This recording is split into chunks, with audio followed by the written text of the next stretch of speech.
Gretchen Groundhog, It's Your Day by Abby Levine, illustrated by Nancy Cote, a Scholastic Incorporated book. It was a dark and snowy night. Gretchen Groundhog sat in her burrow worrying. In a few days it would be February 2nd, when the world would be watching the little town of Piccadilly.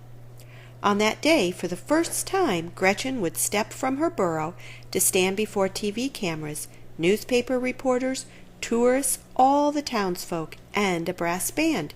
Everyone would be waiting as Gretchen looked for her shadow. For as long as she could remember, it had been Great Uncle Gus who searched for his shadow before the anxious crowd. If he saw it, there would be a roar of disappointment, for this meant winter would be 6 more dreary weeks. The band would play slow, sad music, and Gus would trudge back into his burrow. If there was no shadow, the band would play a lively tune, and everyone would hug and cheer. Spring was around the corner. But now Great Uncle Gus was too old. It was up to Gretchen, his only relative, to carry on. "I can't do it," Gretchen told her great uncle. "I'm just too shy. I can't stand there with everyone looking at me." "You can do it," said Great Uncle Gus. "The first time is always the hardest." But Gretchen knew she could not go out. "Gretchen's not going out," the news flashed through Piccadilly. "What will we do?" The townsfolk asked each other. On January 30th there was a story about Gretchen on the front page of the Post. "Piccadilly puzzled," the headline said. The story continued. "There has always been a Groundhog Day in Piccadilly, but this year it seems Gretchen Groundhog will not go out. How will we plan if we do not know when winter will end?" The townsfolk stopped Gretchen on the street. They peppered her with questions. "Should we buy more salt to put on icy roads?" asked the mayor. A father asked, "Shall I chop more wood for my family?" "When can the bears stop hibernating?" asked a little boy. "Please," everyone begged, "please, dear Gretchen, go out on Groundhog Day. Tell us when winter will end." But Gretchen only shook her head. On January 31st, Gretchen lit a cheery fire, but it did not help her mood. All day the doorbell chimed, the phone rang, email erupted, and urgent letters plopped through the mail slot. Gretchen felt terrible. It seemed like the longest day of her life. On February 1st, the town was in an uproar.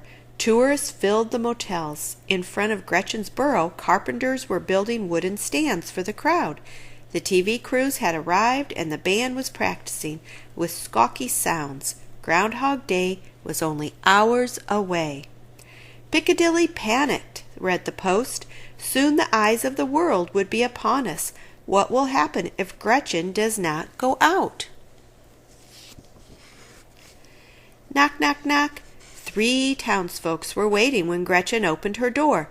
"You must try, Gretchen," said the town historian. "There has always been a Groundhog Day in Piccadilly." "Do, Gretchen. I'll stand beside you," said the chief of police. "I'll make you famous," said the editor of the Post. But Gretchen only shook her head.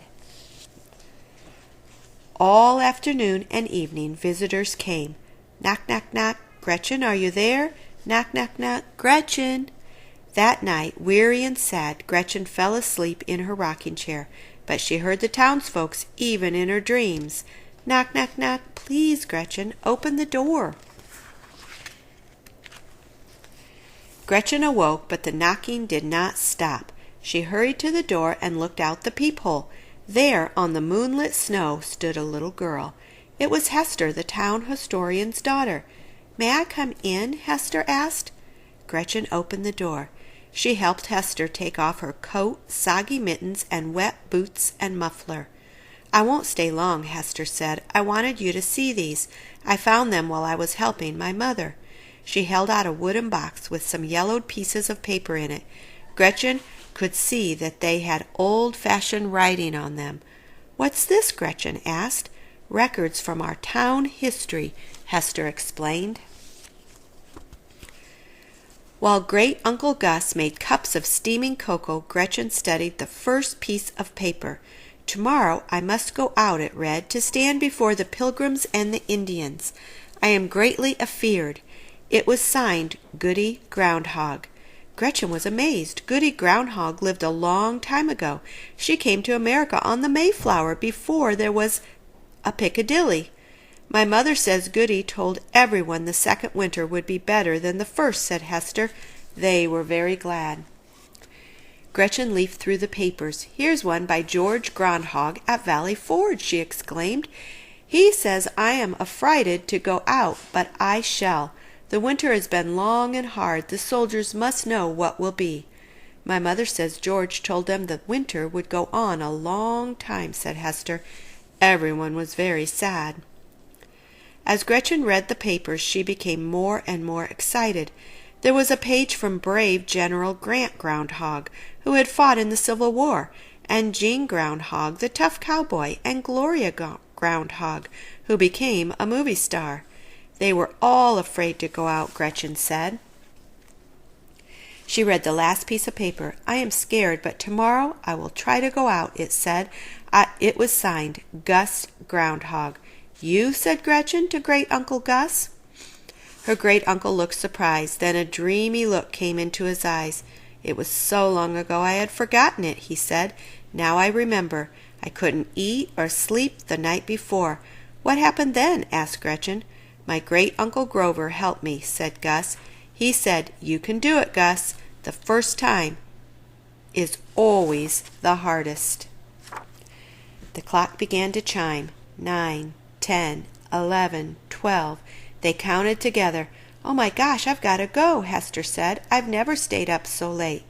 "Thank you for everything, Hester," Gretchen said. She and Hester gave each other a big hug. Gretchen went to bed and lay quietly in the darkness. She thought about the next morning, about all the townsfolks gathered, the TV cameras and the crowds, the blaring of the band. She turned on the light, wrote a few lines on a piece of paper, and put it in the history box. Then she closed her eyes and fell asleep. Gretchen's dreams were peaceful. She was awake by the sound of voices and the squeaks of a band tuning up.